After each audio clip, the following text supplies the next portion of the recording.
शहीदे Karbala, जश्न शुहदाए Karbala. Karbala Karbala हर गली मोहल्ले में क्यों हो रहा है? क्योंकि उस करबला की निस्बत इमाम हुसैन है। तो अब वो भी वाज़ीन, तो मुझे कह लेने दीजिए कि हम हुसैन को करबला की वजह से नहीं, करबला को हुसैन की वजह से जानते हैं। सुभान अल्लाह, सुभान अल्लाह।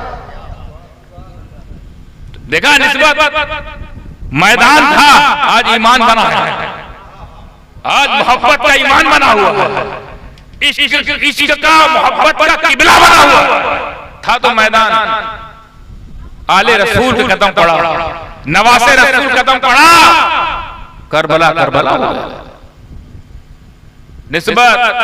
निस्बत तय कर देती है पोजीशन। अब समझ में आया हम लोग कहाँ हैं, निस्बती है। अब हमको ना चेक करो कि तुम कितने अच्छे हो कितने बुरे, ये देखो हमारी निस्बत से। तो जिसकी निस्बत मखदूम अशरफ से हो, जिसकी निस्बत गरीब नवाज से हो, जिसकी निस्बत गौसे आजम से हो, तो अब जैसे वो होंगे वैसे हम आसान कर दें। जहां वो होंगे वहां हम, क्योंकि उनसे मंसूब है। हम अशरफी है, अशरफी चिश्ती भी है, कादरी भी है। निस्बत टेंशन में वो लोग रहे जो बगैर निस्बत टहल रहे हैं। हाथों में कुरान है, यहाँ पे पगड़ी पगड़ा है, यहाँ पे एक काला काला काजल, दाग, पैजामा बुलंद, गठरी बगल में, चल पड़े नमाज का और अपनी इबादतों का जोम लेकर। हम ये नहीं देखे नमाजी हो, हमने ये भी नहीं देखा कि बड़ा सजदा रुकू वाले हो ना, हमने ये भी नहीं देखा, क्योंकि हमको पता चल गया टेस्टर क्या है। हमने टेस्ट किया निस्बत वाले हो कि नहीं, कहा निस्बत वाले नहीं है। जब निस्बत वाले नहीं तो गए घाटे में, क्योंकि दो ही पोजीशन है, या तो अजीम से निस्बत होगी तो अजीम वाले, अजमत वाले, और छोटे भैये से कोई हकीर से फालतू से अगर तुम्हारी निस्बत है तो फालतू निकले। बात समझ में आई? इसको मिसाल से समझाऊं तो और समझ में आएगी। क्या मिसाल देना चाहता हूं? निस्बत देखिए, निस्बत लोग हल्के में लेते हैं, इसको निस्बत को हल्के में लेते हैं। निस्बत देखिए क्या खेल खेलती है।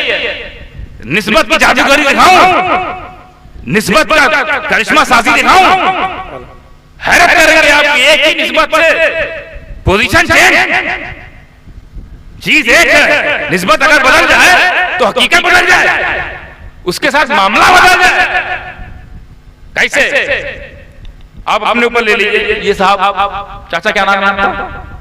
की नाम है? इसका मतलब कहीं और से, हमने आपको चेक कर लिया। देखा क्या नाम है आपका?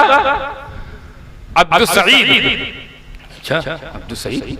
चलिए सईद साहब, सईद साहब आए, इन्होंने मिट्टी लिया, पानी लिया, गारा बना दिया, और गारा बना के 2 ईंटा का सांचा ढाल दिया। थोड़ी देर बाद जब निकालेंगे 2-4-5 दिन बाद शीशे के शेप में आ जाता है, ईंटे के शेप में आ जाता है, 2 ईंटा हो गया।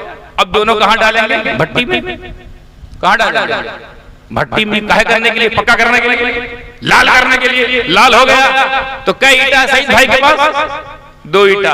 अब 2 ईंटा क्या करेंगे?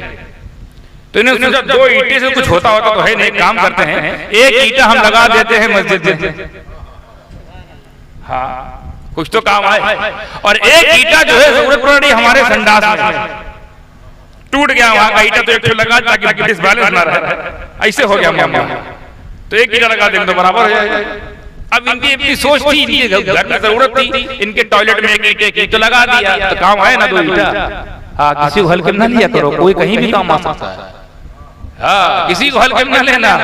क्या मालूम कौन किससे मंसूब है, क्या मालूम किसकी किससे निस्बत है, क्या मालूम कौन कहां पे काम आ जाए। छोटी छोटी चीज भी बड़ी अहमियत रखती है, कभी कभी छोटी छोटी चीज बड़ी बड़ी तकलीफ दे देती है। जैसे इतनी बड़ी आप ले ले सुई, छोटी सी है, उसी बैठ जाइए तो हल्के में न लेना।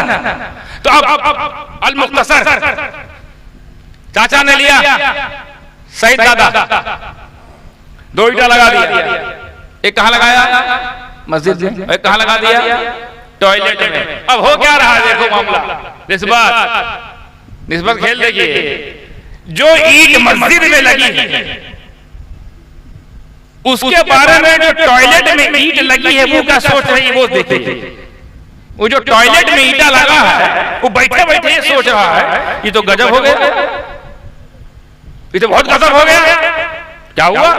बोले भाई हम भी ईंटा, अब वो भी ईंटा, हम भी ईंट, वो भी ईंट, हम भी मिट्टी से, वो भी मिट्टी से, हमारा मालिक भी है, उसका मालिक भी है, हमको ढालने वाला है, हमको साचने वाला है, हमको भट्टी पकाने वाला है, हमारी जिन्स एक, हमारी क्वालिटी एक, अरे हमारी क्वांटिटी भी है।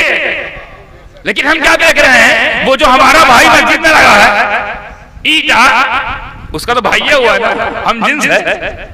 हमारा जो भाई वहां लगा, हम देख रहे हैं वहां लोग जाने के लिए ऐसे नहीं पहुंच जाते, पहले नहाते हैं और नहा के नहीं पहुंच जाते, फिर वजू करते हैं और वजू करके फिर अंदर जाते हैं तो गपशप नहीं करते, कभी नमाज पढ़ते हैं, सजदा करते हैं, रुकू करते हैं, मिलाद होता है, सिन्नी होती है, नजर फातिया होता है और आदो वज़ाइफ करता है, तिलावत करता है, उसके ऊपर ये सब हो रहा है। और उसी के भाई यहाँ हमारे ऊपर क्या क्या हो रहा है, हम बता ही नहीं सकते क्या क्या हो रहा है, बता नहीं सकते क्या क्या देखना पड़ रहा है। लेकिन ये गलत बात हमारे साथ बेहुरमती, उसके साथ इज्जत वाला मामला, इधर जिल्लत उधर इज्जत, नाइंसाफी है ये। जब हम एक है तो हमारा मामला भी एक होना चाहिए। जब वो भी ईटा हम भी ईटा, समझो कि हम भी इंसान वो भी इंसान, कयास कीजिए, कयास कीजिए, वो भी ईटा हम भी ईटा, यानी हम भी इंसान वो भी इंसान, हम भी उम्मती वो भी उम्मती। फर्क क्यों? खेल है निस्बत का। निस्बत जैसे ही उसने इतने एतराज उठाए कि ये मामला क्या है, ये तो गजब हो गया, हम हमारे साथ यहाँ पर गंदगी और वहां बंदगी, मामला क्या है? इतना ही कहना था कि मस्जिद में लगी हुई ईंट बोली रे नादान, यही तो खेल है निस्बत का, यही तो खेल है निस्बत का कि तेरी निस्बत बैतुल खला से हो गई तो वहां गलाजत हो रही है गलाजत, मेरी बैतुल्लाह से हो गई वहां इबादत हो रही है इबादत। सुभान अल्लाह, सुभान अल्लाह, अल्लाह अकबर, या रसूल, या अली, नहीं छोड़ेंगे, नहीं छोड़ेंगे, जिंदाबाद, जिंदाबाद। देखा खेल, निस्बत एकदम से पलट गई पूरी काया, बदल गई पूरी माया और मस्जिद वाला ये छाया, क्योंकि वहां सिर्फ पाक गया है। वो देखा होगा ना, अरे बाप रे बाप, इतना बड़ा फेरबदल कि वहां लोग वजू करके जा रहे हैं और हमारे पास वजू तोड़ने आ रहे हैं। वहां वजू करके जा रहे हैं, यहाँ वजू करके आके वजू तोड़ने आ रहे हैं। इतना उलट क्यों? निस्बत। सारा खेल किसका है? निस्बत। भाई उम्मती तो हम भी हैं और उम्मती वो भी हैं, खोदी लोदी, समझ जाओ, वो भी तो उम्मत है, कहीं से आया है, मगर निस्बत हमारी रसूल से, उसकी फिजूल से। हम रसूल वाले, वो फजूल वाला। अब जहां उसका फजूल जाएगा वहां वो जाएगा और जहां हमारा रसूल जाएगा। अब निस्बत ही तय करती ना। अब मान लीजिए चमड़ा ले लिया आपको, काट दीजिए, चमड़ा काट दीजिए, ये एक चमड़ा दे दिया आपने जूते वाले को कि हमारा जूता बनाओ, और एक दे दिया कुरान पे जिल चढ़ाने वाले को कि इस पर कुरान पर चमड़े का जिल चढ़ा। चमड़ा एक है, चमड़ा एक ही था। अब नतीजा क्या हुआ? जूते वाला चमड़ा रौंदा जा रहा है, क्योंकि उसकी निस्बत जूते से हो गई, और कुरान वाला चमड़ा चूमा जा रहा है, उसकी निस्बत कुरान से हो गई। तो ये फर्क किसने पैदा किया? निस्बत ने। तो निस्बत तय करती है पोजीशन, निस्बत तय करती है स्टेटस, निस्बत तय करता है ना स्थिति, परिस्थिति कौन बनाता है? निस्बत। किसी का इल्म देखकर, किसी का तकवा देखकर, किसी का तकवा इल्मी देखकर, किसी का पोस्ट देखकर उनको इज्जत वाला समझना, देखना निस्बत वाला है कि नहीं। हमारे लिए कामयाबी का मेयार डॉक्टर हो जाना, वकील हो जाना, जज हो जाना, पीएम हो जाना नहीं है, निस्बती हो जाना। तुम सब हो निस्बती नहीं हो, बेकार हो, और तुम कुछ नहीं हो निस्बती हो माला माल, दोनों जहान में कामयाब हो। अब ये क्यों बता रहा हूं निस्बत, कि निस्बत तय करती है हु आर यू, निस्बत तय करती है कौन हो तुम, और निस्बत ही तय करेगी कहां जाओगे तुम। निस्बत तय करती है ना। अब जब निस्बत ही पर सारा दारो मदार आ गया, क्या हम किसको अच्छा समझे, बुरा समझे, आला समझे, अदना समझे, बेहतरीन समझे, बदतरीन समझे, ये मामला किस पर आ गया, निस्बत पर। तो चलो निस्बत ही टटोली जाए, निस्बत टटोली जाए। करबला में दो पार्टी थी आमने सामने, क्या पार्टी थी, एक हुसैनी और एक यजीदी पलीदी। अब दोनों में तय करना है कौन बड़ा है, तो फार्मूला वही है, निस्बत। कैसे, यजीद अपनी निस्बत लाए, अपनी निस्बत लाए, हुसैन अपनी लाए, फैसला हो जाए कौन यजीद कौन हुसैन। अगर मैं मुख्तसर करूं, क्योंकि आज मेरी तबीयत थोड़ी अलील है, पिछले एक हफ्ते से पता नहीं क्या मामूल हो गया मेरा, वो बड़ा मामला गड़बड़ सड़बड़ चल रहा है, तो मैं सोचूंगा कि जल्दी से बड़ी बड़ी बातें छोटे छोटे वक्तों में कह के निकल जाऊं आप लोग की दुआओं के साथ। हुसैन और यजीद, लाओ कंपेयर करो, मुकाबला करो, तब तो समझेंगे कौन ऊपर कौन नीचे। हम तारीख वारीख नहीं देखेंगे, तारीख वारीख तो ऊपर नीचे हो सकती है, सही गलत हो सकता है। अरे इतिहासकार कुछ भी लिख ले तो वो मान लोगे। हिंदुस्तान में जंगे आजादी हम कितना शहीद हुए आप जानते हैं ना, इतिहासकार लिखता है हमारा हिस्सा ही नहीं, टीपू सुल्तान का हिस्सा ही नहीं। तो इतिहासकार, इतिहास का ये पोजीशन है, ये इतिहास सच्चाई है कि इतिहास जो है वो आपको भ्रमित कर सकता है। तो चलो इतिहास छोड़ो, करबला में क्या हुआ क्या नहीं हुआ, पानी बंद हुआ, वो सब है, तारीख है, अपनी जगह दुरुस्त है, उसमें कुछ मिलावट भी है, मिक्सिंग भी है, चलो ठीक है, पर तारीख तो है ना। एक वाकया गुजरा है, चलो उधर ना जाते हुए इधर देख लेते हैं कि हुसैन अजीम है या यजीद, तो बच्चा बच्चा जानता है। लेकिन मैं आपको सिर्फ बता रहा हूं हुसैन कौन, कि हुसैन के बाप की तरह यजीद का बाप नहीं।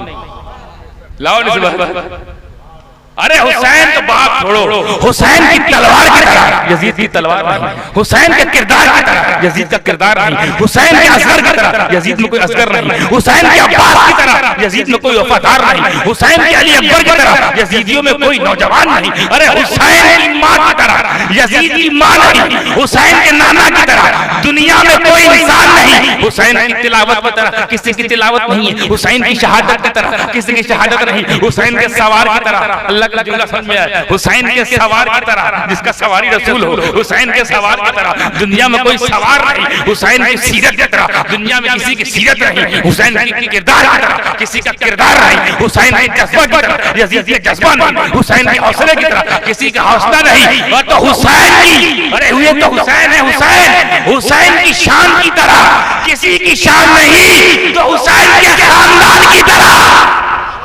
सुभान अल्लाह, सुभान अल्लाह, या रसूल, या रसूल, नहीं छोड़ेंगे, नहीं छोड़ेंगे, लाओ या रसूल। हुसैन के खानदान की तरह किसी का खानदान नहीं है। लाओ निस्बत ऐसे ही, शराबी, फरेबी, मक्कार, झूठा, कहा यजीद ना रसूल नहीं, समझिएगा, रसूलों का सरदार। और हुसैन जिसके बेटे हैं, जिसके बेटे हैं वो अरब का सरदार। या अली अंत सैयदुल अरब, ऐ अली तू अरब का सरदार, ये हदीस है। और नाना रसूलों का सरदार, बाबा अरब का सरदार। और जो हुसैन की मां है तमाम जन्नती औरतों की सरदार, और खुद ये दोनों इन्नल हसन वल हुसैन सैयद शबाब अहली जन्नह, हसन हुसैन जन्नती जवानों के सरदार। और मैं बोलूंगा मेरे साथ साथ साथ दीजिएगा, नाना रसूलों का सरदार, आप भी बोलेंगे सरदार, नाना रसूलों का सरदार, बाबा अरब का सरदार। माँ तमाम औरतों की और खुद जन्नती जवानों के इतने सरदार जब एक चादर रिसालत में आ जाए उसी 5 टन को पंजतन कहा जाता है। सुभान अल्लाह, सुभान अल्लाह। ये 5 टन पंजतन है और 5 सरदार हैं। निस्बत देखो, ऐसा नहीं है यहाँ वो वाला मामला नहीं है कि पितरमन सुल्तानपुर, यहाँ ये वाला मामला नहीं है कि हमारे अब्बा ये थे, हमारे दादा वो थे, वो मुगलिया सल्तनत के फलाने थे। अरे हम तो ये थे, हमारे दादा जमींदार 300 बीघा जमीन के मालिक। ये नहीं, ये तो है ही है, खुद भी सरदार। अल्लाह का समझो हुसैन की अज़मत को। खुद भी ये नहीं हमारे अब्बा सरदार, हमारी अम्मा सरदार, हमारा भैया सरदार, हमारा नाना सरदार, इतना ही नहीं, खुद भी सरदार। निस्बत को देखो, सरदारी इनके घर की है। अब पता चला सरदारी।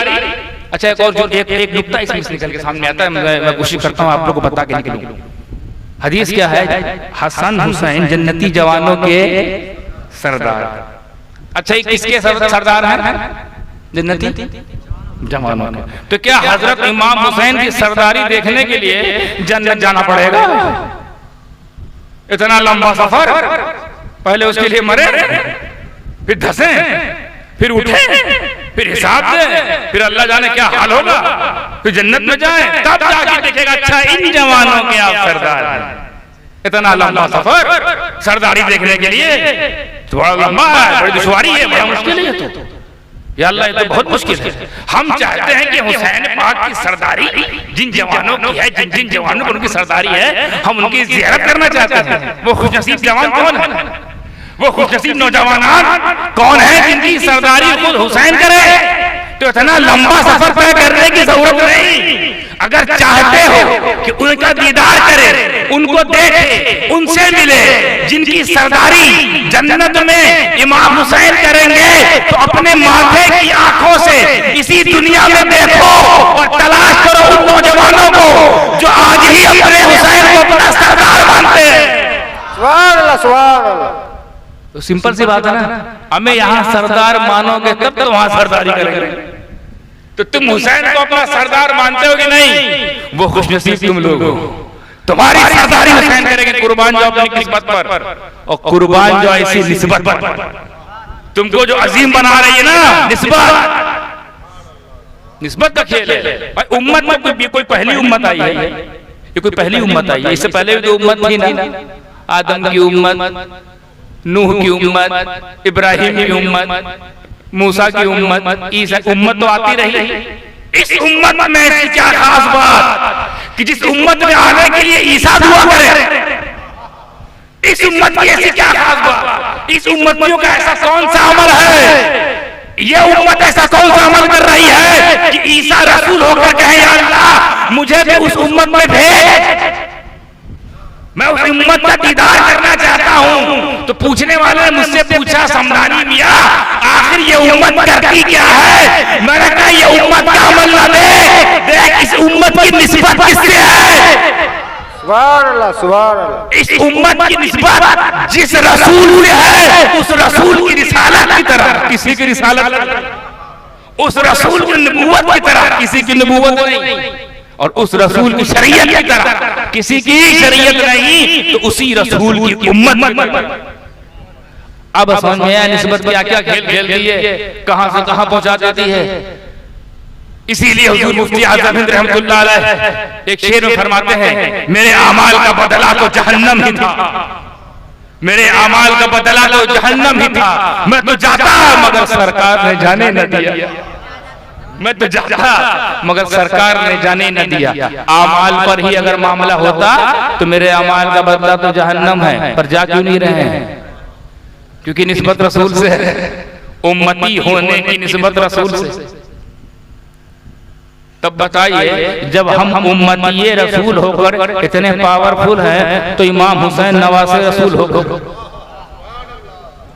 वाह वो नवासा जो गोद में खेला हो, वो नवासा जिसने रसूल पाक की जुल्फों को लगाम की तरह पकड़ के संभाला, वो नवासा कि जो कदमे रसूल पर बैठकर ऐसा तख्तनशीं हुआ कि आज तक दुनिया में कोई जानशीन ऐसा नहीं जिसको यहां बैठने का मौका मिले। करोड़ों जानशीन कुर्बान हुसैन के सिर्फ इस अमल पर कि जिसकी कुर्सी कंधे मुस्तफा हो। आए देख रहे हुसैन कौन है? ऐसे हुसैन से पंगा लेने जो आएगा वो ठीक होगा, वो खलीफा होगा, खिलाफत होगी उसके बाद, खाली आफत होगी उसके बाद, खाली आफत। और आफत में मुब्तला भी है मिस्टर यजीद पलीद, और एक तरफ हुसैन शहीद। देख रहे हैं आप, मैं बहुत कुछ कह सकता हूं इमाम हुसैन के बारे में, मैं सोच रहा हूं क्या क्या बताऊं, कौन कौन सा छोड़ूं और कौन कौन सा जोड़ूं। देखिए बात चली इमाम हुसैन की जो सुनी थी, क्योंकि ये दिल से सारी बातें निकल गई। कौन है हुसैन? अल्लाह अकबर, कौन है हुसैन? एक मर्तबा जुमे के वक्त मिंबर रसूल पर खुद रसूल सल्लल्लाहु अलैहि वसल्लम बैठकर खुतबा दे रहे हैं। अच्छा, आप लोग जानते हो जब जुमा का खुतबा शुरू होता है तो सारा काम बंद कर दिया जाता है, नमाज भी बंद कर दी जाती है। यही है ना? क्या हुक्म है? खुतबा सुनो। आपके लिए हुक्म ये खुतबा सुनो और इमाम के लिए हुक्म ये खुतबा दो, और बीच में कोई काम नहीं हो सकता। यही है ना कानून? अब रसूल आज़म सल्लल्लाहु अलैहि वसल्लम खुतबा दे रहे हैं, तमाम सहाबी असहाबे रसूल खुतबा सुन रहे हैं। इतने में क्या देखते हैं? छोटे से नन्हे मुन्ने इमाम हुसैन लड़खड़ाते कदमों से चले आ रहे हैं मस्जिद। आए अब 3-4 साल की उम्र रही होगी, 4 साल 5 साल। इस उम्र में आप देखिए उनके लिए क्या प्रोटोकॉल हो रहा है। जैसे ही नजर पड़ी रसूल आज़म की अपने नवासे पर, खुतबा रोक दिया। अल्लाहू अकबर, सिर्फ खुतबा रोका नहीं, मिंबर से उतर गए। तारीख पहली बारी हो रहा है, और फिर मिंबर से उतरे ही नहीं, अपने नवासे को गोद में लिया और फिर मिंबर पर चढ़ गए। और सिर्फ चढ़े ही नहीं, अपने नवासे के जिक्र को खुतबे में शामिल किया। गोया सहाबा से कहते हुए नजर आए कि या अय्युहन्नास हाज़ल हुसैन, ऐ लोगों ये हुसैन है, हुसैन तारिफू वफद्दलू वअंसुरू। क्या मतलब? ऐ लोगों, सबको खुतबा दे रहे थे किसी और मौजू पर, हुसैन आए, मौजू चेंज। अब खुतबे का मौजू हुसैन हो गए। बचपन में जो शख्स नबी की खिताब का मौजू आया, जब बचपन में पहुंचा होगा तो क्या हाल है? बचपन में ये हाल है कि उन पर खिताब हो रहा है, उन पर तकरीर हो रही है, अपनी तकरीर रोक कर उन पर तकरीर और पैगाम क्या दे रहे हैं? लोगों ये हुसैन है, इसको पहचानो। हालांकि कौन था जो नहीं पहचानता था? कौन था जो नहीं पहचानता था? मगर उसमें और मजीद ताकीद और मजीद वजन और मजीद अहमियत डालने के लिए कहा। गोया आगे का पैगाम दे रहे हैं जो होने वाला है सन 60 में जो होगा, अभी तो नहीं होगा ना। उस वक्त क्या करना है? ये हुसैन है, इसको पहचानो, यानी ये हक पर है, हक पर रहेगा और हक ही है, सरापा हक का बेटा है, हक का नवासा है, हक इसकी माँ है, हक इसका भाई है, खुद भी ये हक है, इसको पहचानो वफद्दलू, और इसकी तकरीम करो, ताज़ीम करो। सहाबा से कह रहे हैं, बड़े बड़े बुजुर्ग नौजवान, हर तरह के सहाबा बच्चे की तकरीम का अल्लाह के रसूल कर सकते, इसकी ताज़ीम करना। और आखिरी जुमला बिल्कुल जिस पर मैं अपनी बात खत्म करूंगा, सबसे मजबूत जुमला, सबसे मजबूत बात कह गए अल्लाह के रसूल इसी बात में। चलो यहाँ तक तो ठीक था, ये हुसैन है, इसको पहचानो और इसकी इज्जत करना, इसकी ताज़ीम करना, इसका आदर करना। ये आदरणीय है, माननीय है, महोदय है, मान्यवर है। ठीक, अगला जुमला वतंसुरू, और इसकी मदद करना। इसकी मदद करना, गोया पैगाम दे रहे हैं एक वक्त आएगा हुसैन को मदद की जरूरत पड़ेगी। पहचानना यहाँ पर है, ताज़ीम इसी करना, मदद इसी की करना। गोया बैठे बैठे बचपन में करबला की पेशन गोई, एक वक्त मेरे हुसैन पर आएगा मदद के लिए। बड़े कम होंगे उस वक्त 72, 72 ही होंगे मददगार, तुम्हें मिल जाए तुम भी मदद करना। वो 72 तो अमल कर गए, वो 72 अमल कर गए, और वो 72 इस अमल करने पर ऐसा उनको अज्र मिला और ऐसी उनको फतेह मिली कि ये 72 के 72 शहीद तो हो गए, हार नहीं मिली। यहाँ पे जुमला में कहते हैं, हमें जब हम लोग खाली 72 थे, हम लोग जब खाली यानी अहले हक जब सिर्फ 72 थे, और बिलखुसूस इसमें सैयदों को शामिल करता हूं कि जब हम सिर्फ 72 के दरमियान थे तब तो हरा नहीं पाए, आज तो हम करोड़ों हैं। अब कैसे हमारा वाल्मीकि का करोगे? तो वो वतन शुरू पे ध्यान है, इसकी मदद करना।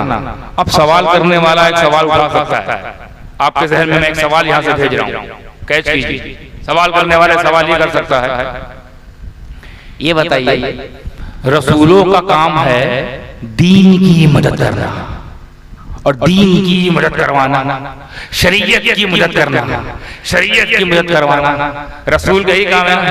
रसूल दुनिया की मदद करने तो आए नहीं, जितने भी रसूल आए हैं ये दुनिया के लिए आए थे, दीन के लिए आए थे ना, तो दीन की मदद की ही तो तालीम देंगे। तो यहाँ तो हुसैन की मदद की तालीम दे रहे। हुसैन दीन है कि दुनिया? अब अगर हुसैन दुनिया कह दिया तो एतराज नबी पर कि नबी खुतबे में दुनिया की मदद के लिए कह रहे थे, मदद के लिए कह रहे हैं, तो फिर अब क्या कहे? दीन कहे तो कैसे कहे? दीन बहुत बड़ी चीज है। तो तुम्हारे लिए आसान कर दिया ना अजमेर के दाता ने, अजमेर के ख्वाजा ने, कि इससे पहले कि तुम अपने अकल के घोड़े दौड़ाओ और कोई नतीजा निकालो तो हुसैन तुम क्या समझे? अजमेर के चटाई पर बैठकर मौला अली के कलंदर गरीब नवाज ये कहते हुए नजर आ रहा है, शाह हस्त हुसैन, बादशाह हस्त हुसैन, दीन हस्त हुसैन। यानी हुसैन शाह है, हुसैन बादशाह है, और सुनो हुसैन दीन है। और सिर्फ दीन नहीं, दीन पनाह हुसैन, दीन की पनाह भी हुसैन है। और इतना ही नहीं, हक्का के बिना ला इलाहा हुसैन, कि ला इलाहा इल्लल्लाह की बुनियाद का नाम हुसैन। अल्लाह, अब पता चला कि रसूल आज़म खुतबे में दुनिया की मदद के लिए नहीं, दीन की मदद के लिए कह रहे हैं, दीन की मदद के लिए हुसैन दीन है। अब बताओ इससे बड़ा मैं और क्या लेके आ जाऊं किसी शख्स के बारे में कि जो सरापा दीन हो, हाय हाय हाय, उसके बारे में और मैं क्या ले आऊं, क्या अजमत पेश करूं जो सरापा दीन हो। और कुछ लोग ये कहते हुए नजर आते हैं हजरत, कुछ लोग हैं दुनिया में कहते हैं इमाम हुसैन को करबला नहीं जाना चाहिए क्या? नहीं जाना चाहिए, जब पता है कि कूफी लोग जो है मौला अली के साथ क्या किया था आप जानते हैं, इमाम हसन के साथ इन लोगों ने अच्छा नहीं किया, तो इमाम हुसैन आपको भी उनके ऊपर नहीं जाना चाहिए, उनके बुलाने पे नहीं जाना चाहिए, नहीं जाना चाहिए। बाद सहाबा ने भी ये आपको मतलब चिताया था, चेतावनी दी थी, आगाह किया था कि हजरत ऐ इब्ने रसूल, ऐ रसूल के बेटे न जाइए। क्या आपको नहीं पता आपके बाप के साथ इन लोगों ने कैसा रवैया किया था? क्या आपको नहीं पता आपके भाई को कैसे जहर दे के इन लोगों ने अपने साजिशों के तहत शहीद कर दिया? और फिर वही बुला रहे हैं आपको, फिर आप जा रहे हैं। तो इमाम हुसैन ने फरमाया मेरी गैरत गवारा नहीं करती कि मुझे बुलाया जाए मदद के लिए, अल्लाह करे मुझे आ जाए, मुझे मदद के लिए बुलाया जाए और 12,000 खत भेजे जाएं, या हुसैन अल मदद, या हुसैन अल मदद, हुसैन बचा लो, हुसैन बचा लो। ये 12,000 खत पहुंचे करबला से मदीना, तब तो मैं निकला सफर के लिए, जंग के लिए थोड़ी निकल रहा हूं, मैं तो उनके बुलाने पे जा रहा हूं, वरना जंग के लिए बच्चा औरत से कौन जाता है? और सिर्फ अगर जंग के लिए लश्कर भी लाएंगे तो 72 लाएंगे, 720 कम से कम, 1,000 2,000 10,000 लाते, 3,000 4,000 5,000 लाते, 72 यानी शिफ्ट होने आए थे अपना खानदान लेकर और अकारीब लोग को लेकर, मुरीद और अकारीब खानदान के लोग, बनी हाशिम के लोग। तो मुझे बुलाया जा रहा है, हुसैन को ये गवारा नहीं है कि हुसैन को मदद के लिए बुलाए और हुसैन न पहुंचे। मुझे पैगाम मिल गया हमको भी, हमको पैगाम मिल गया। अब देखिए हुआ क्या, जैसे ही कूफियों की दावत पर हुसैन पहुंचे, और जब हुसैन पहुंचने वाले थे कूफी बदल गए, कूफी चेंज हो गए, कूफी मदद का इनकार कर दिए, कूफी मदद नहीं मांगे, कूफी फरार हो गए, यानी मदद के बाउंड्री से, मदद की बाउंड्री से बाहर कूद गए। अब पता चला कि या मदद कहने वाले बाउंड्री के अंदर है, आज भी या मदद कहने वाले वो हुसैनी बाउंड्री के अंदर है, और जो या मदद को शिर्क है वो बाउंड्री से बाहर है। तो कल सुनिए, हुसैन की मदद जो ना ले, जिसको हुसैन की मदद लेना गवारा नहीं, वो कूफियों के तरीके पर है, और जिन्हें हुसैन की मदद गवारा है वो सूफियों के तरीके पर है। अब पता चला हमें, जब हुसैन गैरों की मदद के लिए पहुंच जाए, तुम तो अपने हो, उन दगाबाजों के लिए पहुंच जाए जिनके बारे में बताया गया था कि कूफी दगाबाज है, ठीक है ये उनका किरदार है, पर बुलाया तो मुझे है ना। अब पता चला हुसैन को बुलाने से मदद पहुंचती है। अब वो तुम्हारे ऊपर है कि लेना है कि नहीं, ले लिए तो सूफी, नहीं लिए तो कूफी। अब ये तुम्हारे ऊपर। अब समझ में आ गया, हम सूफी वाले हैं आज भी, और वो कूफी वाले हैं आज भी। या हुसैन कहना शिर्क, या हुसैन कहना हराम, यही तो कहते हैं ना, या अली कहना शिर्क। अब तुम कूफी वाले हो, तुम्हें कूफिया उबारा, हम सूफी वाले हैं, हमें सूफिया उबारा। बात समझ में आई? और बहुत सारी बातें हैं, चुन चुन के ला रहा हूं, ऐसी सी बातें जो शायद बाज़ मुकर्रिरीन, वैसे तो मुकर्रिरीन ने हर ज़ाविये से इमाम हुसैन के बारे में रोशनी डाली है, तो मैं सोचता हूँ ऐसी ऐसी चीज लाऊं जो शायद कुछ लोगों ने सुना हो, कुछ लोगों ने ना भी सुना हो। मैं दास्तान करबला इसलिए सुना रहा हूँ कि हर किसी के जबान पर दास्तान करबला रटी हुई है यार।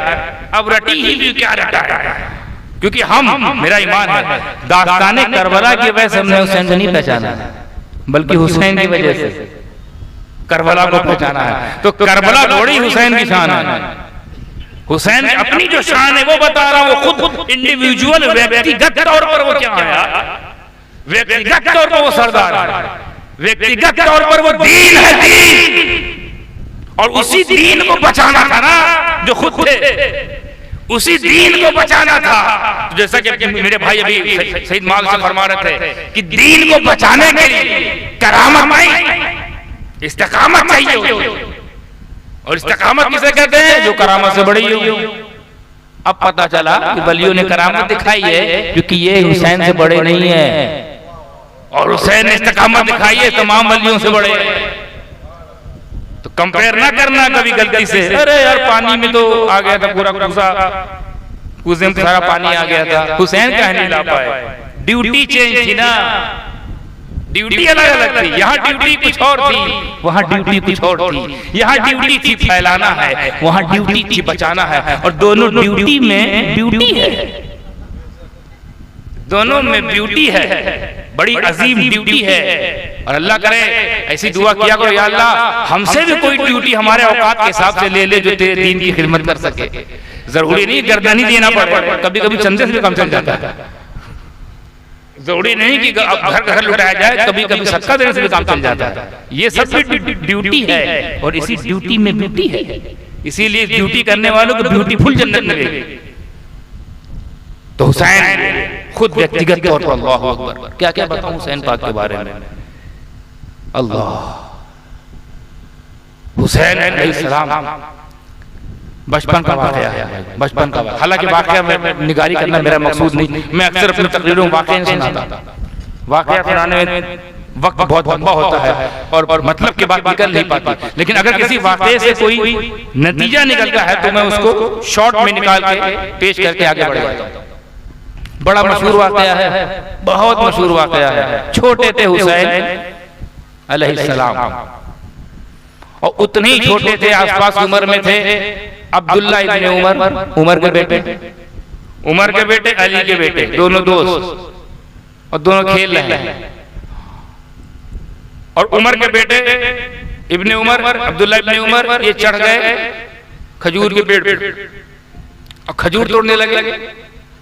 तो अच्छी अच्छी खुद खाते थे और इमाम हुसैन नीचे खड़े थे, और जो थोड़ी अच्छी नहीं होती वो नीचे दे देते थे। अपना तो बढ़िया बढ़िया मार देते, रस भरी एकदम ताजी। इमाम हुसैन से नीचे खड़े थे तो उनको देते थे, तो छोटी सी या कच्ची सी। गुस्सा आ गया इमाम हुसैन, मेरे नाना के गुलाम के बेटे, ये क्या कर रहे हो? अपना अच्छी खा रहे हो, हमें भी दो। अच्छा ये बात तो कहने की तो कह गए, और उनको लग गई बुरी। हजरत अरे पारवा कैसे बोल दिया, मेरे नाना के गुलाम के बेटे। उतरे तुरंत गए अपने अब्बा के पास, हजरत उमर फारूक। बोले अब्बा, और क्या बोला? तो गजब वाक़या हो गया। क्या हुआ?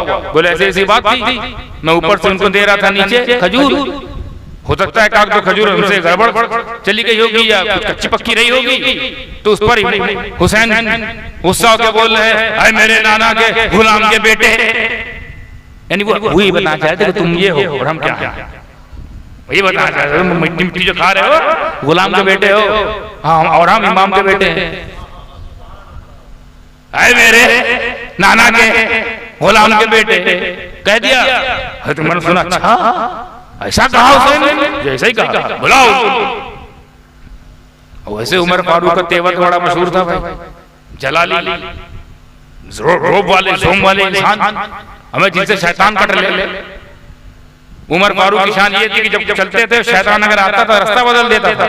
बाप रे बाप, उमर आ रहे हैं, बुलाया पूरे शान के साथ, तेवर के साथ।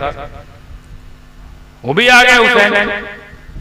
बोले या इब्ने अली, ये बताओ कि मेरे बेटे ने कहा कि आपने इनसे कहा कि मेरे नाना के गुलाम के बेटे, क्या ये बात सच्ची है? क्या ये बात सच्ची है? वो भी सच्चा आदमी, ये भी सच्चे, दो सच्चे सामने खड़े। बोला कहा है? हाँ, डरते क्या, जबकि सामने उमर है। हाँ, सच्चे लोग ऐसे होते हैं। कहा है? बोले जो आपने कहा है क्या आप भी लिख के दे सकते हैं? हाँ बिल्कुल दे सकते हैं। ये लीजिए, ये लीजिए। हाँ मेरे नाना, ठीक। अब क्या कर, अब क्या हुक्म है? बोले ठीक, अब जाइए, हो गया आपका काम, हो गया। अब लड़का, जो लड़का था वो टेंशन में है, तो अब्दुल्ला इब्ने उमर बुलाया, लिखवाया, और कहा हो गया। क्या मतलब? फिर बुलाने का मतलब हुआ, फिर बुलाया अपने बेटे को, इधर आओ, सुनो, इन्होंने लिखा है मेरे नाना के गुलाम के बेटे। अब ये हो गई मेरी सनद,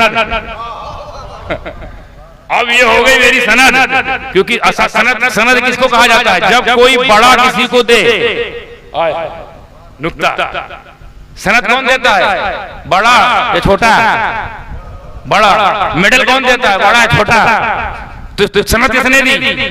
हुसैन ने। और माना किसने? उमर ने। और सिर्फ इतना नहीं का सनद होगी। बोले सुनो, अब तो इससे प्रूफ हो गया, अब मैं दिखा सकता हूं अल्लाह को कि हुसैन के नाना का मैं गुलाम था, हुसैन के नाना का मैं गुलाम था। सुनो, जब मेरा इंतकाल हो जाए ना, इसको मेरी कब्र में रख देना। नबी के घर के बच्चे का ये हाल कि फारूक आजम एहतराम करे। फारूक आजम खलीफा सानी, दूसरा खलीफा, जिसकी हुकूमत 22 लाख मुरब्बा मील में, जिससे शैतान पनाह मांगे, जिनके अदल और इंसाफ का डंका फर्श से लेकर अर्श तक बजता हो, जिनकी जुर्रत के आगे काफिर थर-थर कांपे, ईरान के काफिर, रोम के काफिर सिर्फ उमर के नाम से कांप जाए, वो उमर हुसैन के आगे दो सालों बैठा नजर आ रहा है।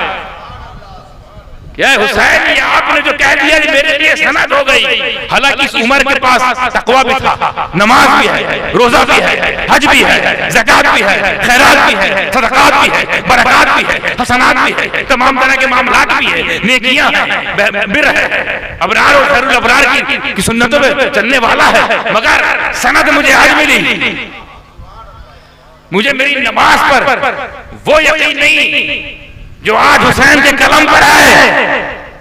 आप देखिए बचपन का यह हाल है। बचपन लोग कहते हैं जैसे जैसे लोग बड़े होते हैं, बुजुर्ग होते हैं, और मर्तबा बढ़ता है। पीर साहब जब जवान होते हैं तो थोड़ा मामला कम रहता है, और जैसे जैसे पीर साहब बूढ़े होते हैं, सफेद होते हैं, और रूहानियत बढ़ जाती है। हमें आम पीरों का यह हाल है, वो तो पीरों का पीर, पीरों का पीर, शहीदों का सरदार, सबसे बड़ा शहीद, हमें ऐसा शहीद आमतौर पर लोग शहीद होते हैं, आमतौर पर लोग शहीद होते हैं तो उस शहीद का मर्तबा बढ़ जाता है। यही होता है ना, हम मान लिया बहुत ही दिलफुर्रा किस्म के इंसान हैं, हम लोग 2 कौड़ी के इंसान हैं, मगर अगर हम शहीद हो गए अल्लाह की राह में तो हमारा मर्तबा बुलंद हो जाता है ना। यानी शहादत शहीद होने वाले का मर्तबा बढ़ा देती है, शहादत शहीद होने वाले को फख्र देती है, गर्व देती है, गर्मान्वित कर देती है, उसको एहसास दिलाती है तुम बड़े हो गए।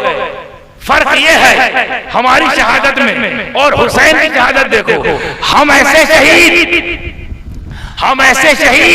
कि शहादत की वजह से हमारा मर्तबा बुलंद होता है, और हुसैन ऐसा शहीद कि जिसकी शहादत से शहादत का मर्तबा बुलंद हो गया। अच्छा, मैं तकरीर करते करते हजरत जो आयत हमने पढ़ी उस पर तो आए ही नहीं अभी तक। अल्लाह, वक्त है, अगर वक्त है तो मैं आयत की तफसील करके चला जाऊं, नहीं तो खुद चला जाऊं। हाथ उठाकर बताएं, वक्त है, सुनना चाहते हैं? बहुत जल्दी, क्योंकि बात बहुत लंबी हो चुकी है, हालांकि बड़ी लंबी गुफ्तगू इसमें भी दरकार है, पर जल्दी जल्दी अल्लाह फरमाता है, ईमान वालों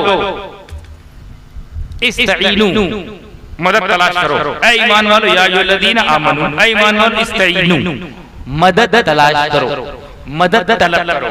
किससे? बिस्सब्र वस्सलात। ऐ ईमान वालों, सब्र से और नमाज से मदद तलब करो। क्या मतलब?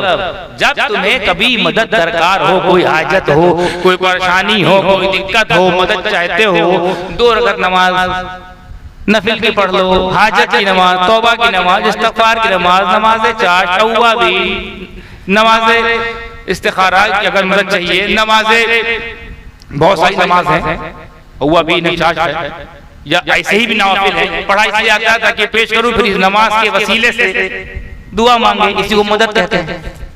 तलब करो, और फिर आगे फरमाया इन्नल्लाह मअस-साबिरीन, बेशक अल्लाह सब्र करने वालों के साथ है। या मामला थोड़ा सा गंभीर हो गया। मदद के लिए कहा 2 चीज, मदद के लिए 2, क्या? नमाज सब्र, नमाज सब्र, नमाज सब्र। ऐ ईमान वालों, मदद तलाश करो। किससे? नमाज से, सब्र से, सब्र से नमाज से, नमाज से सब्र से, सब्र से नमाज से। ठीक है, हुक्म अल्लाह का है तो फर्ज हो गया हम पर भी कि हम पर मुसीबत है सब्र करे और नमाज पढ़े। ठीक, मगर आगे अल्लाह क्या कहा है? हम नमाजियों के साथ नहीं है, कैच करो, हम साबिरों के साथ। इन्नल्लाह मअस-साबिरीन।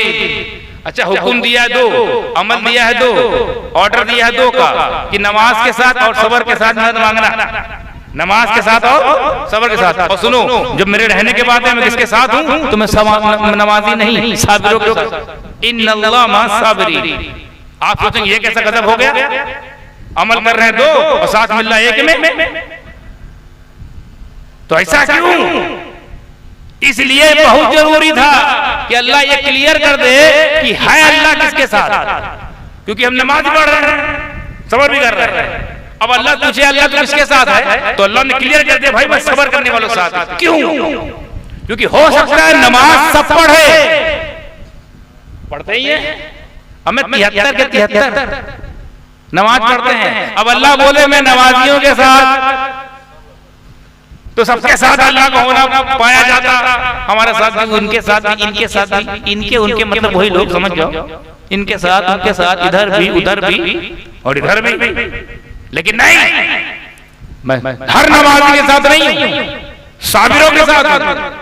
और ये कहकर क्लियर कर दिया कि करबला में अगर देखना है कि अल्लाह किसकी तरफ है, तो ये ना देखना नमाज कहां है, क्योंकि नमाज इधर भी थी, नमाज उधर भी थी, तिलावत इधर भी, तिलावत उधर भी, अजान इधर भी, अजान उधर भी, फजर इधर, फजर उधर, जोहर इधर, जोहर उधर, असर इधर, असर उधर, मगरिब इधर, मगरिब उधर, इशा इधर, इशा उधर, इधर भी नमाज, उधर भी नमाज, इधर भी तिलावत, इधर भी तिलावत, इधर भी कलमे वाले, उधर भी करने वाले। अब जब ऐसी सिचुएशन हो जाए, अब क्या टेस्टर है, तो अल्लाह कह रहा है ये ना दे कि नमाज़ किधर है, असर किधर है, मगरिब किधर है, जोहर किधर है, ये ना दे, बल्कि ये दे इन दोनों में सब्र किधर है।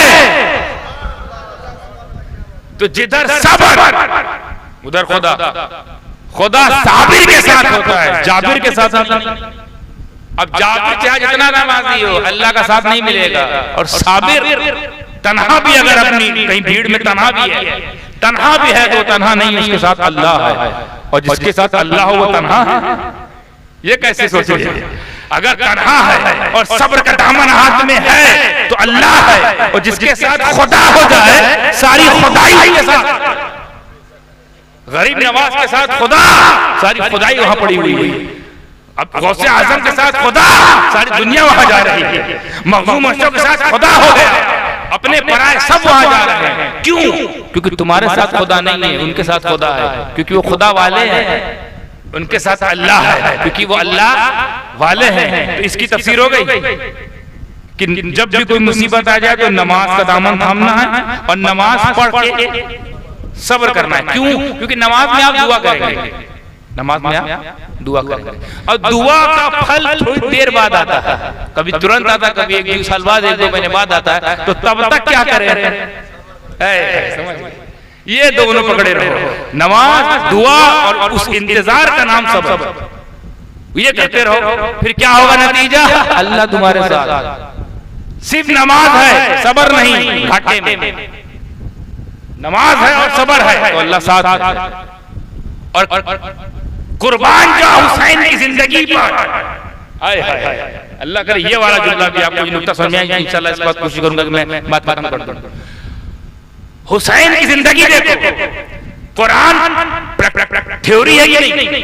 कुरान थ्योरी और हुसैन उसकी प्रैक्टिकल, हुसैन उसका प्रशिक्षण, हुसैन उसकी तफसीर। कुरान की तफसीर हुसैन ऐसा बने कि गोया इस आयत में देखिए। इससे पहले एक बात बता दूं, इमाम हुसैन शहीद किस हालत में हुए हैं? नमाज की हालत में शहीद हुए, ठीक। और उससे पहले क्या कर रहे थे? सब्र। उससे पहले सब्र। और कुरान की आयत देखिए, या अय्युहल्लज़ीना आमनू इस्तईनु बिस्सब्र वस्सलाह। सब्र से शुरू हो रही आयत, सलात पे खत्म। सब्र से शुरू हो रही आयत, सलात पर खत्म हो रही आयत। तो हुसैन की जिंदगी देखो, हुसैन की जिंदगी देखो। उनकी आंखों के सामने अली अकबर शहीद किया जा रहा है, हुसैन सब्र कर रहे हैं। असगर शहीद हो रहा है, हुसैन सब्र कर रहे हैं। औरतों का मारे से खतर में जाने का अंदेशा है, हुसैन सब्र कर रहे हैं। अब्बास के बाजू कट गए, हुसैन सब्र कर रहे हैं। जवानी लूट रही है, हुसैन सब्र कर रहे हैं। और मोहम्मद शहीद हो रहे हैं, हुसैन सब्र कर रहे हैं। मदीना छूट रहा है, हुसैन सब्र कर रहे हैं। कूफी धोखा दे रहे हैं, हुसैन सब्र कर रहे हैं। इमाम हसन को शहीद किया गया, हुसैन सब्र कर रहे हैं। मौला अली को शहीद किया गया, हुसैन सब्र कर रहे हैं। माँ फातिमा का साया उड़ गया, हुसैन सब्र कर रहे हैं। रसूल आजम का इस दुनिया से जाना हुआ, हुसैन सब्र कर रहे हैं। तो जिंदगी शुरू हुई हुसैन की सब्र से, आयत शुरू हो रही है सब्र से। जिंदगी खत्म हुई नमाज से, आयत खत्म हो रही नमाज से। तो जहां से आयत शुरू हो रही है वहां से हुसैन शुरू हो रहे हैं। जहां आयत खत्म हो रही है वहां हुसैन शहीद हो रहे हैं।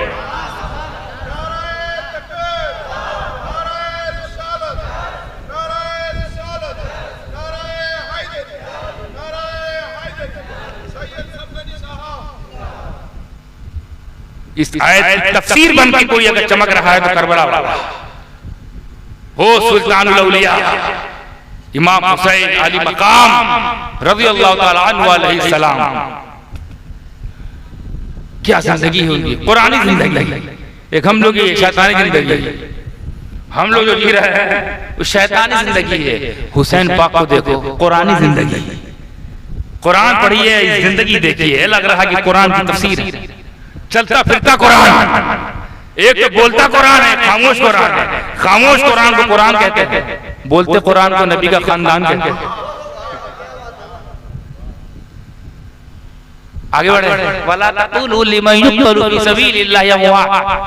वो लोग जो अल्लाह की राह में शहीद हो गए उन्हें मुर्दा ना कहो। क्यों ना कहें? क्यों ना मुर्दा कहें? बस सांस रुक गई, गर्दन कट गई, नफ्स डूब गई, छलनी हो गए, जख्मी है, सांसें उखड़ चुकी है, रूह निकल गई है, मुर्दा ना कहता नहीं, तब क्या कहें? बल अहया, बल्कि जिंदा है। चलो एक होता कि मुर्दा ना कहो, ठीक है नहीं कहेंगे, पर ये तो कह नहीं मुर्दा है ही नहीं, जिंदा है। अरे जिंदा है, कैसे जिंदा है? अरे मेरे मौला, रूह परवास कर गई, जिंदा है, गर्दन कट गई, जिंदा है, बाजू कट गए, जिंदा है, बदन छलनी हो गया, जिंदा है, खून सारा बह गया, जिंदा है, नफ्स डूब गई, जिंदा है, हाँ जिंदा है। कैसे कैसे जिंदा है? वला किल्ला तशुरून, है तुम समझोगे नहीं। ये जवाब कुरान का है, वला किल्ला तशुरून, वो जिंदा तो है लेकिन तुम लोग तो हमने समझना ही छोड़ दिया। हम कहाँ समझे जब अल्लाह कह रहा समझोगे नहीं, अभी तो वो समझे जो समझने की कोशिश कर रहे हैं। हमें तुम अल्लाह के नहीं सुनते तो हमारी कहाँ सुनोगे? अल्लाह कह रहा है वो जिंदा है, मान जाओ ना यार, तुम दिमाग क्यों लगा रहे हो? दिमाग इसलिए लगा रहे हैं कि कैसे जिंदा है, बताओ कैसे जिंदा है? हमने कहा अल्लाह से ज्यादा जानते हो? नहीं, अल्लाह कह रहा तुम नहीं जानता होगा। अल्लाह कह रहा वला किल्ला तशुरून, मगर तुम्हारे अकल में, शऊर में, बुद्धि में ये बात नहीं आएगी तो हम ठंडे हो गए, सरेंडर हो गए। अच्छे लायक लोग ऐसे होते हैं ना कि जो बड़े बुजुर्ग बोले मान जाए, और उससे बड़ा कौन है और उससे बुजुर्ग कौन है? अब जो तो दूसरा अल्लाह लाए हम है ही नहीं, तो एक ही अल्लाह और एक ही है, कुल हुवल्लाहु अहद, अल्लाह एक है।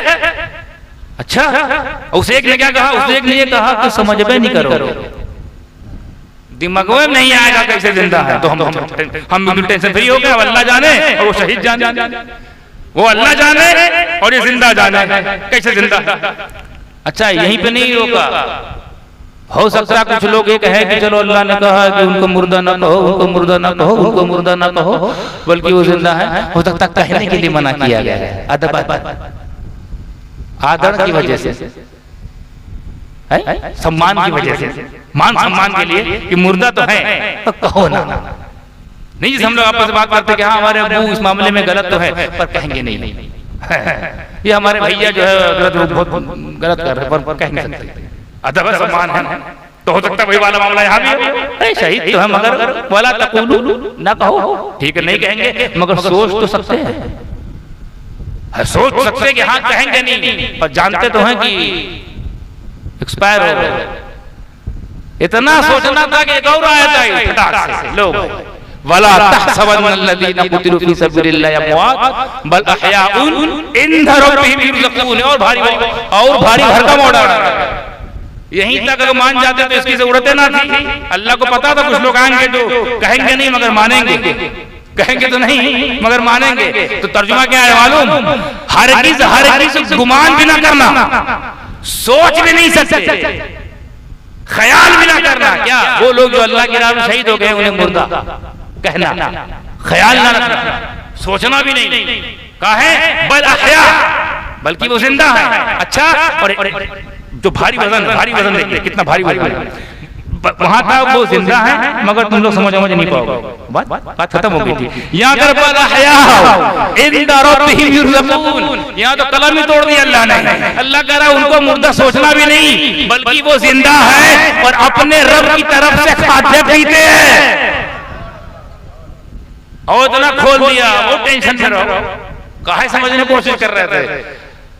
अगर यही समझ जा गए तो बेहतर है, वरना क्या मालूम आगे कौन सा हुक्म आ जाता है। सिर्फ वो जिंदा नहीं है, रिस्क पाते हैं अपने रब की तरफ से, रिस्क भी मिल रहा है। अब उनका रिस्क कैसा है, क्या है, वो आलमे बरज़ख की बात है, वो अल्लाह जाने और वो शहीद जाने। इन दोनों का मामला क्या है, क्या खिलाता और क्या खाते हैं। मगर एक बात पता है, खाता वही है जो जिंदा हो, पीता वही है जो जिंदा हो। रिस्क आप किसके लिए कमाते हैं? अपने जिंदा खानदान वालों के लिए कि मुर्दा खानदान वालों के लिए? तो रिस्क के लिए जिंदा होना शर्त, तो ये जिंदा है। और ऐसे जिंदा बाप रे बाप, एक हम भी जिंदा है, हम लोग जिंदा है कि अपनी जिंदगी उनकी जिंदगी में फर्क देखिए कितना फर्क है। आप भी जिंदा है कि नहीं? पीछे वाले हाथ फेंक कर जिंदा है कि मर गए? अबे हथवा नहीं उठ रहा है, ये 2 आदमी जिंदा है, बाकी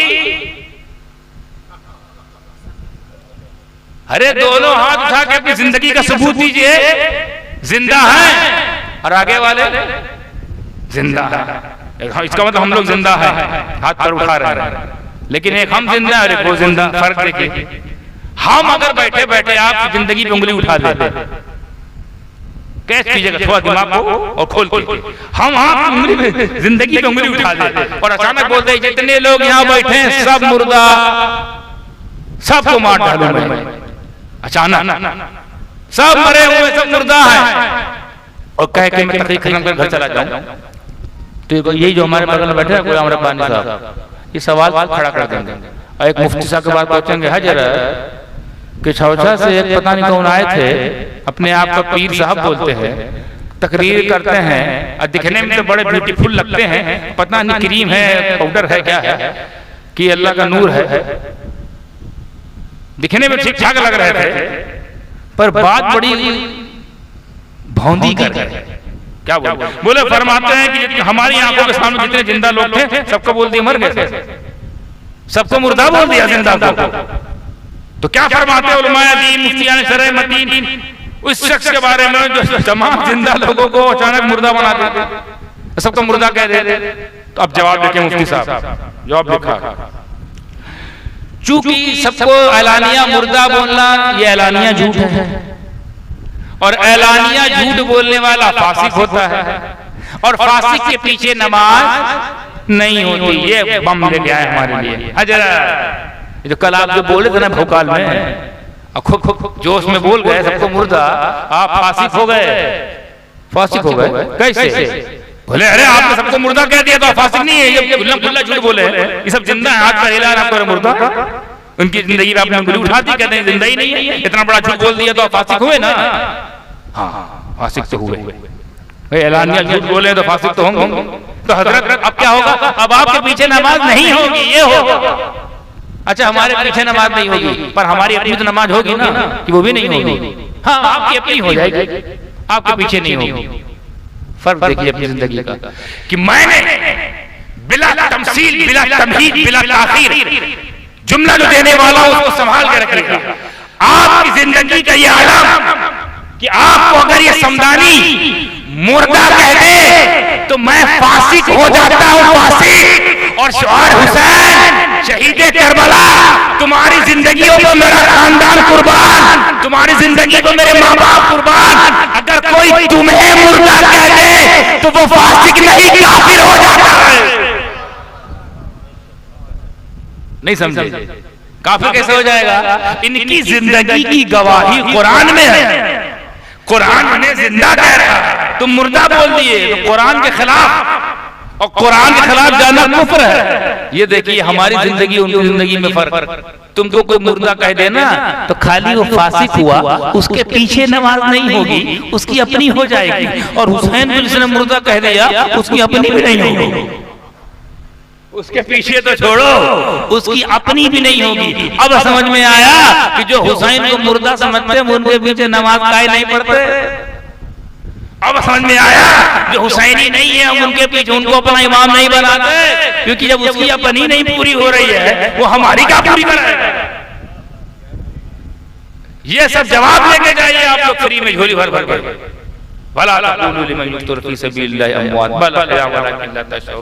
आगे बहुत सारी बात मैं ही मौकूफ कर देता हूँ, बहुत लंबी चौड़ी गुफ्तगू है। इन्ना लिल्लाहि व इन्ना इलैहि राजिऊन तक मैंने पढ़ा है, वहां तक जाते हैं तो फजर हो जाएगी। आप लोग को भी सुबह उठना, जाहिर सी बात है काम वाले काज वाले आदमी आप लोग काम काज पे जाना है, और मेरी भी तबीयत थोड़ी अलील है, मगर ये तो कर्म रब्बे जलील है।